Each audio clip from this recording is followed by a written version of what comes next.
Jody, you are my lifesaver. Actually, I saw my sister sent you a chat. I'm on an iPad, so you can't see it. I don't know how to turn on the camera. Okay. Oh my God, you're amazing. So really quick, we just went over Christine's vision board. And she already achieved one of her goals, hitting her mile, which is awesome. Congratulations. And does anyone else want to share their vision board? Danielle, thank you. I just saw your message reminding me about the recording. Well, I'm glad I didn't start talking about the meeting stuff because that would have made me sad.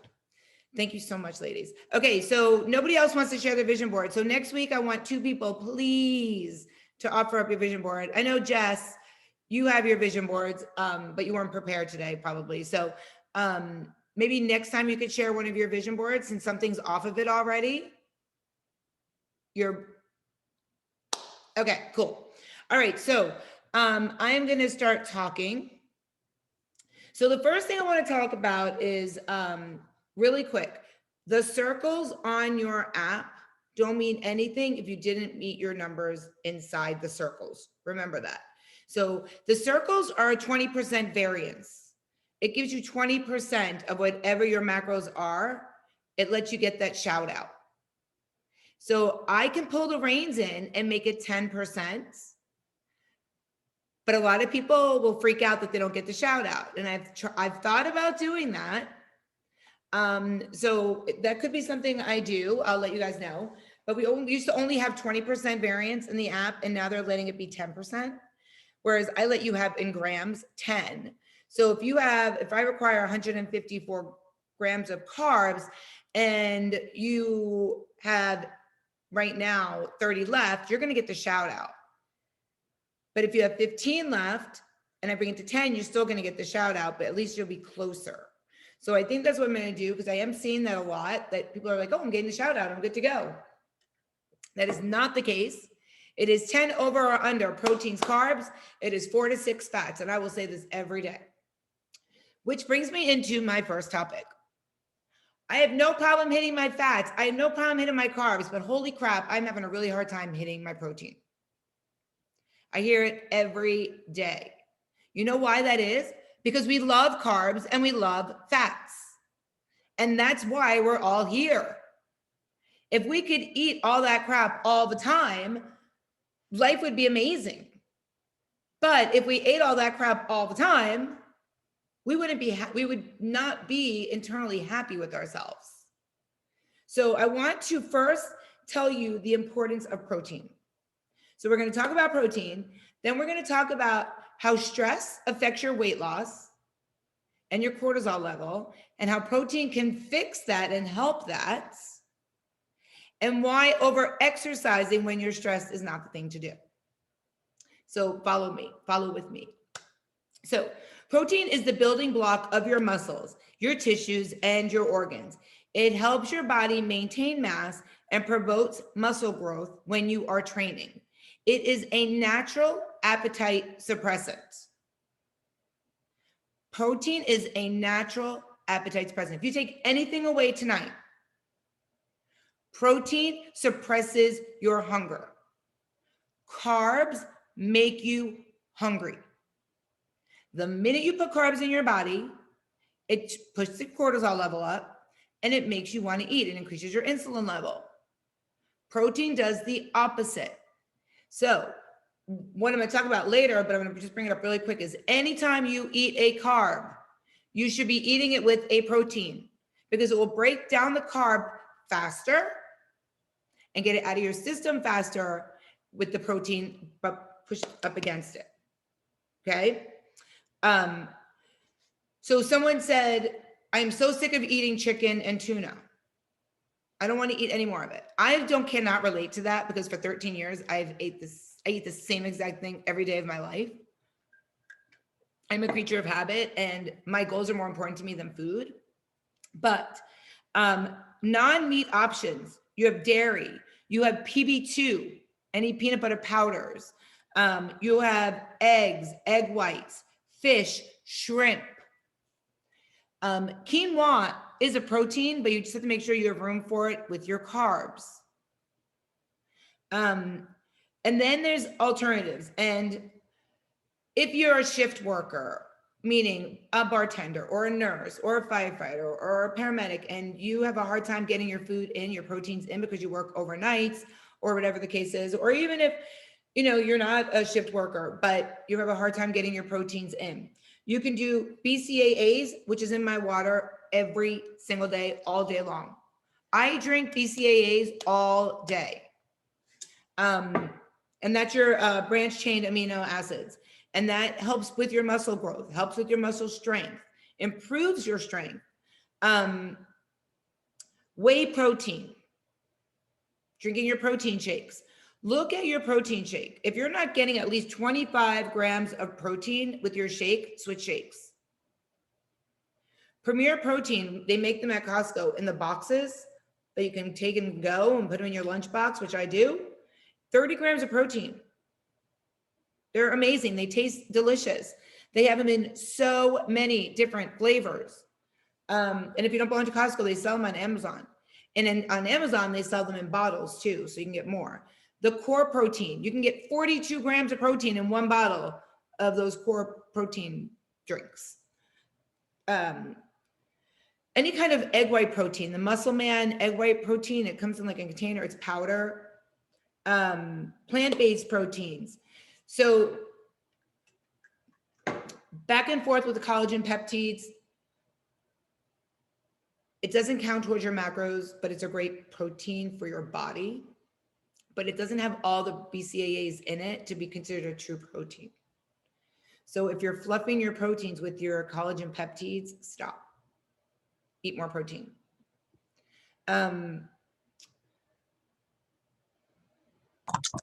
Shannon. Yes. I'm sorry, it's Mila. Yeah. So then with the collagen, so should we not even include it if we're using it? You can include it because you're allowed to go 10 over. And I'll look and see why you're over and I'll see it in there. Okay. Yeah, Okay. you want to include everything. You bite it, you write it, you snack it, you track it. Yeah, because I wasn't going to include it because I had heard you say that before, but it is 100 calories. Yeah. Okay, I'll include. Want to add it. It just doesn't really count towards your protein goal. Okay, thank you. You're welcome. I'm gonna sneeze. Sorry. Okay. Shannon, Yes. I found You're not Jody. found a yogurt with 25 grams of protein in Irving. What's it called? Yes. You're cutting out. Do you want to type it? I'm on an unknown device here. Hold on, let me figure it out. All right, I'm gonna keep going while you figure it out. Because we can't hear you. Okay, so make a protein plan if you are having a hard time reaching your protein, hitting your proteins. Number one, include, and I talk about this all the time, include a lot of protein first thing in the morning at breakfast. Knock it out. 4 eggs. 3 of them be white, 1 be a whole egg. If you don't like egg whites, scramble them. You'll never know if you put a whole egg with it. Get egg beaters, the fake eggs that are yellow. That's what I use all the time when I'm not hard boiling my eggs. Incorporate protein at every single meal and snack and every time you eat a carb. So I've talked about this in my food Zoom, you know, taking your turkey, putting it in baggies, taking it with you on the go. It's a great snack. It's a great protein. Those tuna pouches, I found some the other day, they actually had a spoon in it. I can't remember which brand it was. I think it was Starkist. There's a plastic spoon in the tuna pouch so you can take it and go with you. That's an amazing snack when you're on the road trips, wherever you are, amazing snack. And it's protein. Meal prep. Go Jen, meal prepping. Meal prepping is the way to go. Jen is meal prepping her egg whites right now for tomorrow morning with spinach and mushrooms. I do my egg whites all the time with meal prep. I mean, you guys see it. And I take out the yolks immediately. So they're not tempting. They don't smell up where I'm eating. and I know I'm getting my protein. Okay. So that's a done issue with protein. Everybody should be able to get protein in, and you should hit your protein numbers. Nobody should be eating, and I see this all the time, 4 ounces, 3 ounces at lunch, at dinner. It should be 6 to 8 ounces of protein at every single meal. If you do that, you will hit your numbers.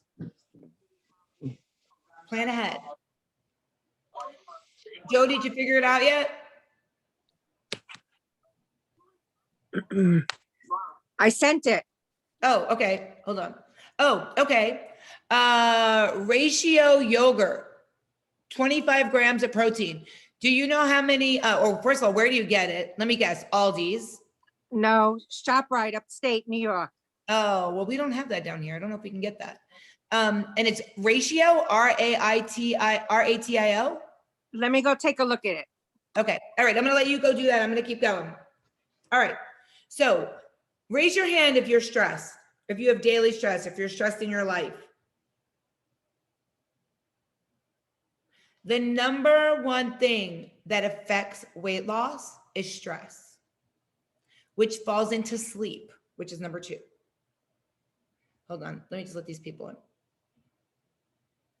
Okay. So your cortisol in your body is your stress hormone. It's right here, right? So when you experience stress, you release cortisol. When you release cortisol, it increases your heart rate, and at the same time, it increases your energy level, and it keeps you on high alert, which when your cortisol level increases, your insulin level increases, and you hold fat. So everybody's like, well, I have stress. I can't not have stress. I get that. We all have stress, but there's ways that you can eliminate that or fix that. But before we do, I want you guys to know what happens when your cortisol level goes up.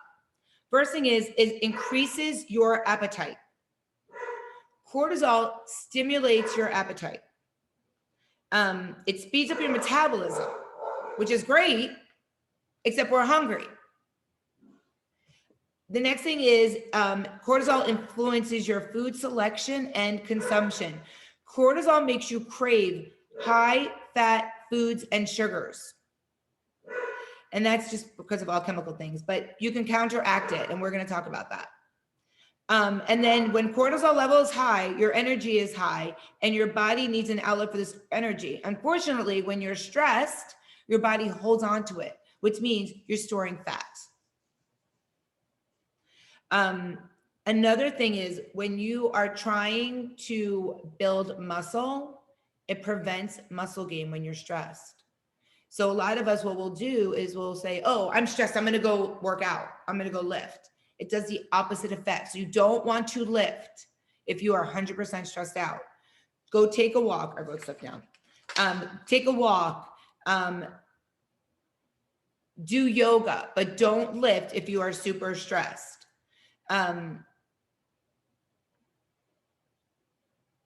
When we lift, your immune system needs to be high. And unfortunately, when your cortisol level's high, your immunity gets a little bit threatened. So you don't want to do that. That's counteracting the point of lifting. And we all have a habit of saying, I got to go work out. I'm so stressed out, right? We all say it. We all do it. It's kind of counterintuitive. So we want to try to stay away from that. So here's some things that to keep your stress from ruining your progress. Think about the stress you have. If it's controllable, how can you control it? Are you stressed out because you didn't do something you were supposed to do? Are you stressed out because you didn't prepare yourself for something? Is somebody else putting stress on you? Is there a stressor in your life that you need to shut out for a little while for that day? Maybe, I hate to say it's your boss, but there are reasons why our bosses stress us out, because it's usually because we're not prepared or we're not doing something correctly or we're under a lot of pressure with time. So we need to start retraining our brain when we're stressed to breathe, which our Apple Watches do. A way to decrease stress is sleep. Not sleep when you're stressed, but getting enough sleep. Raise your hand if you get at least 5 hours of sleep. 6, 7. I think one person has their hand up for 7. 8. Wow. Jack, you get 8 hours of sleep? Yes, ma'am. If I don't sleep, I am miserable and groggy and terrible.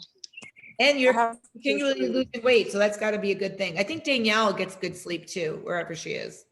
I can't see her on here, but I'm pretty sure she raised her hand one time when I asked.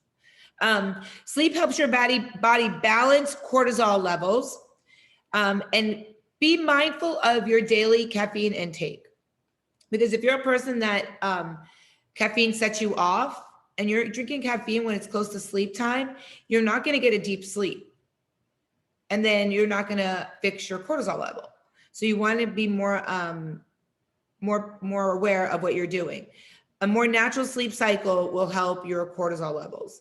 Overtraining can cause more stress to the body, which is my next topic, how it rolled right into it. Overtraining causes stress to your body. So a go-to workout alternative to your normal routine, like walking instead of your usual weight training, replacing long distance runs with a yoga class. Do something less strenuous than you normally would if you are stressed. Low key. Heightened cortisol, there's a diet. Heightened cortisol levels can reduce immunity, so it's crucial to eat food enriched with vitamins, and that is protein. So it all comes together. So the first thing I talked about was how to get those proteins in. If you get all your proteins in, it's going to fight that cortisol level from increasing. If you get your sleep in, it's going to fight your cortisol level from increasing. And if you're not going to lift when you're stressed out, it'll help not increase your cortisol level. So from that topic, over-exercising, because it said over-exercising can cause more stress to you, we're going to talk about exercise. This is moving along so well. Okay, so how much exercise do I really need? People ask me that question all the time. You need to get, according to the health department, at least 150 minutes of moderate intensity exercise or 75 minutes of vigorous intensive exercise each week. No more. You don't need it. Now, if you're an Orange Theory person, you think you're getting an hour of intense exercise, but you're not. There's so many walking recoveries and switching back and forth and, all that kind of stuff. So you're probably getting maybe 36 to 40 minutes. And I wouldn't call it vigorous. I would call that moderate intensity.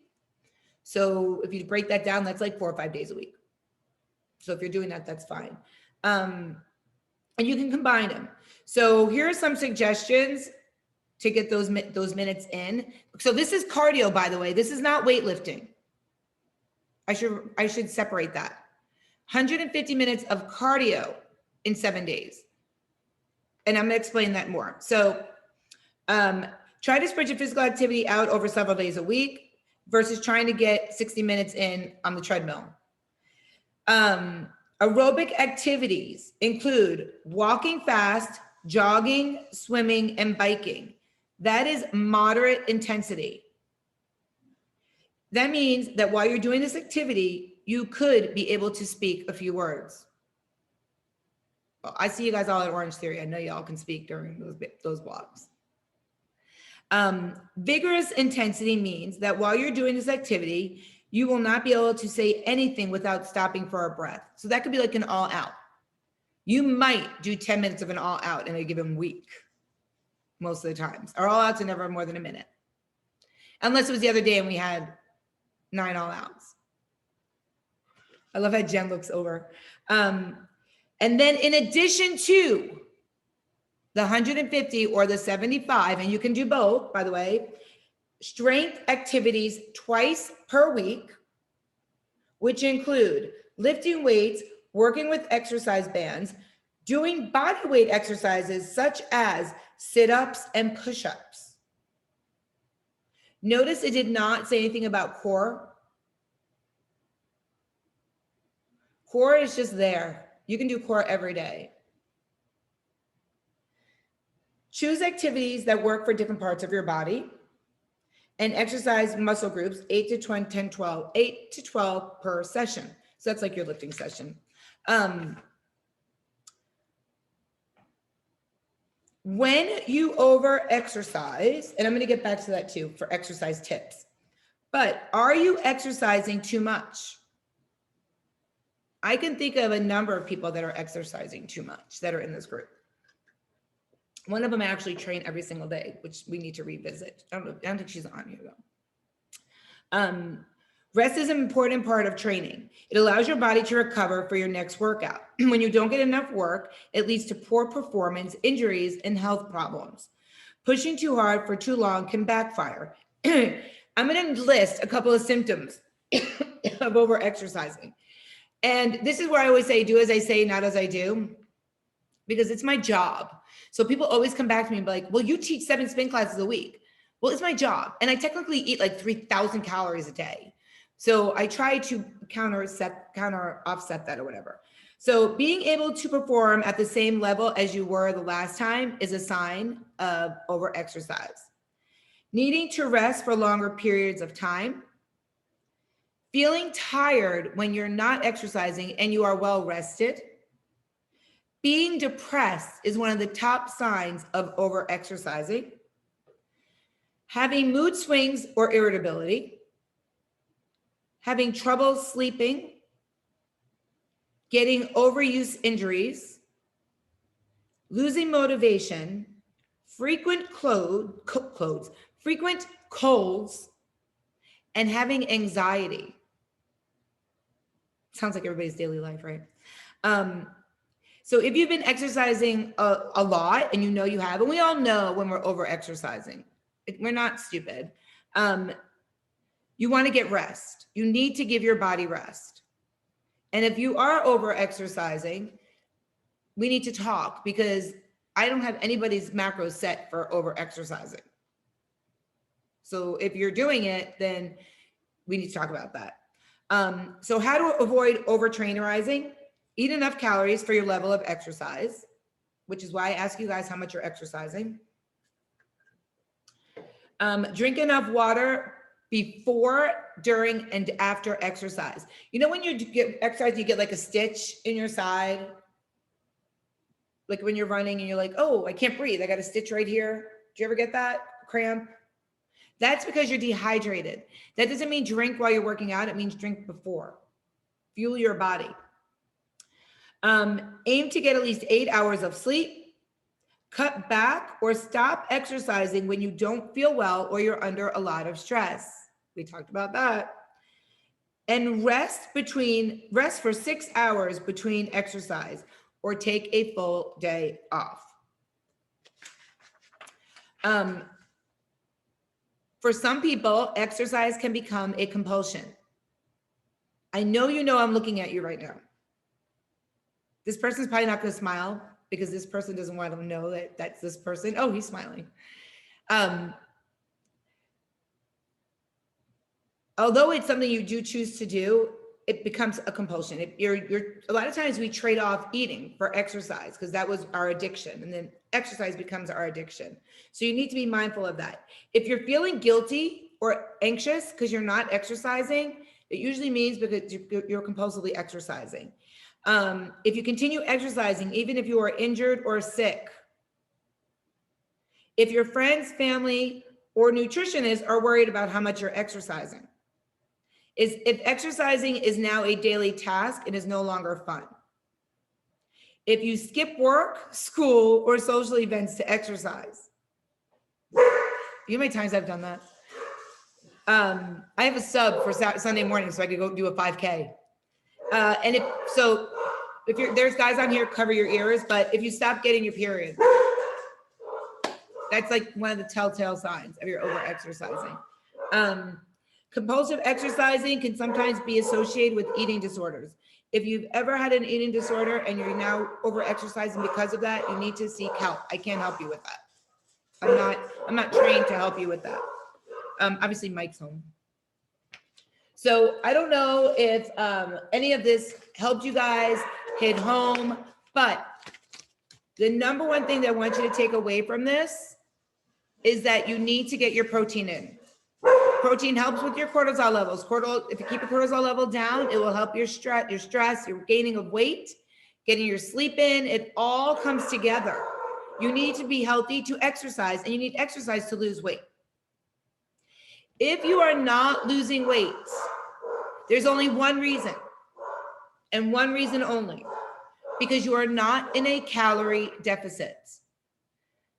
By law, by science, if you are in a calorie deficit, you will lose weight.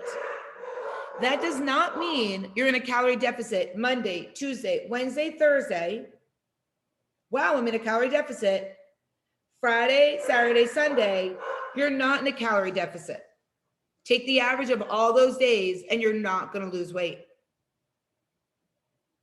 The only way you will lose weight is a calorie deficit. That means you have to expend more calories than you take in. So if you look at your app and you look at every day's food, and if one day you took in 1,500, but over the weekend you took in 2,100, and then you take the average, and you didn't lose, and you didn't do your deficit, you're not going to lose weight. That being said, if you told me you are exercising a certain amount of time, and you've only done that once, or maybe 1 week, and now you're not going to be able to do that because your job changed or it's summertime or whatever the case is, we need to change your macros.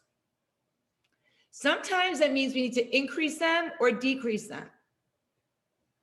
And if I decrease them, I mean, no matter what, when I change your macros, it's for a reason. I don't just say, oh, I'm going to change Angelique's macros today.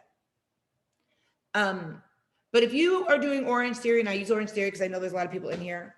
If you're doing Orange Theory and you told me that you're doing 6 classes a week at Orange Theory, or you're telling me you're working out 6 hours a week, sorry, and you're including 6 of classes at Orange Theory, that's not 6 hours of exercise, because that's not 360 minutes of exercise. In a given Orange Theory class, if it is a 2G class, you are working out 45 minutes tops. A 3G, 38 to 42. So if that is the case, then we need to look at your numbers again and change it. If you're doing Orange Theory, you do not need to do any more cardio outside, but you could stand to lift 1 or 2 days with bands or something like that. Same thing if hard exercise works. If you're only doing cardio and you're a cardio bunny and you're only going to cycle bar, or you're only taking spin classes or any of that, you might lose weight, but you're going to get really soft and flabby and you are not going to be happy with your body. People always say to me, how did you lose 100 pounds and your skin is not hanging everywhere? Because I lifted every day from the day I started losing weight. Now I do have skin hanging, and if you go to the retreat, you will see it because I'm going to show everybody that's at the retreat. But I'm going to have surgery for it next year. So no matter what, skin does not shrink. So when you lose weight, your skin is there. You can't get rid of it. Don't let any doctor that tell you, let's do this sonic and let's shrink your skin. And those don't work. Does anybody remember when I worked for a doctor's office, Dr. Bulavi's office, the cookie diet? Anybody remember me from then? Okay. So I remember. Who said that, Danielle? Yes. Do you remember when we used to do that, the skinny machine? Yes. Okay. People were paying thousands of dollars. It doesn't work. It's impossible. It's called the Cinderella effect. You look thin for the first 24 to 48 hours and it comes back. And that's why you keep going, because you get addicted to that Cinderella effect. You can't shrink skin. Skin is skin. It's there. I'm always going to have this, always. Because at some point there was fat that filled it up.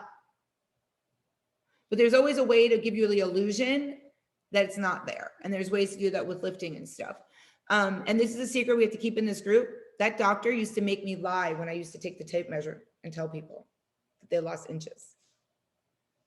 So I don't believe any doctors when they tell you, oh yeah, it works. Thousands of dollars people spent. It's crazy.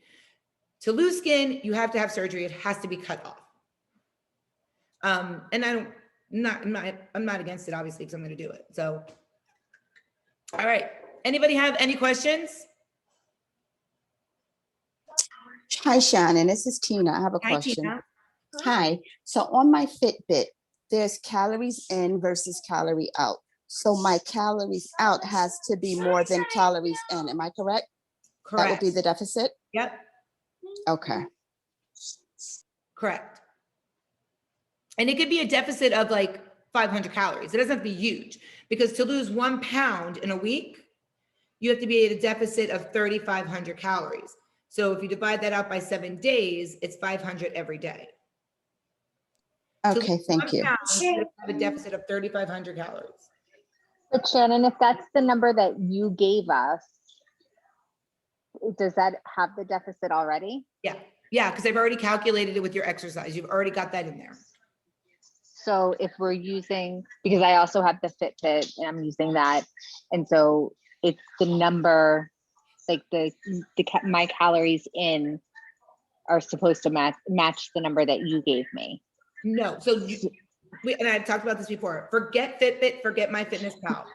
The numbers No, but that what are I'm in saying, my app are the numbers you're using. You're only using. no, I know. Okay. No, I know that. So it's like my calories that you gave me match the same amount of calories that Fitbit is saying is supposed to be they match. Okay, so good. I shouldn't have a deficit on top of that. Oh, no. You do need a deficit. Yes, of course. On top of the number that you gave us? Yeah, but only by 500 calories. So if I gave you 2,000 calories to eat a day, you only need to have a deficit of 500. So you could only have to burn 500 calories. It's throughout the week. I'm not telling you that you have to have 2,500 deficit. It's measured out in 7 days. In 7 days, to lose 1 pound, you have to have a deficit of 3,500 calories. I've already taken into consideration your exercise. So on MyFitnessPal, it adds back your exercise, which is why we don't use that. You only go off of the numbers I give you, and you will be fine. Then don't worry. If you told me you're exercising a certain amount and you're doing that, and the numbers I gave you, that's all you have to worry about. If you're not losing weight, we need to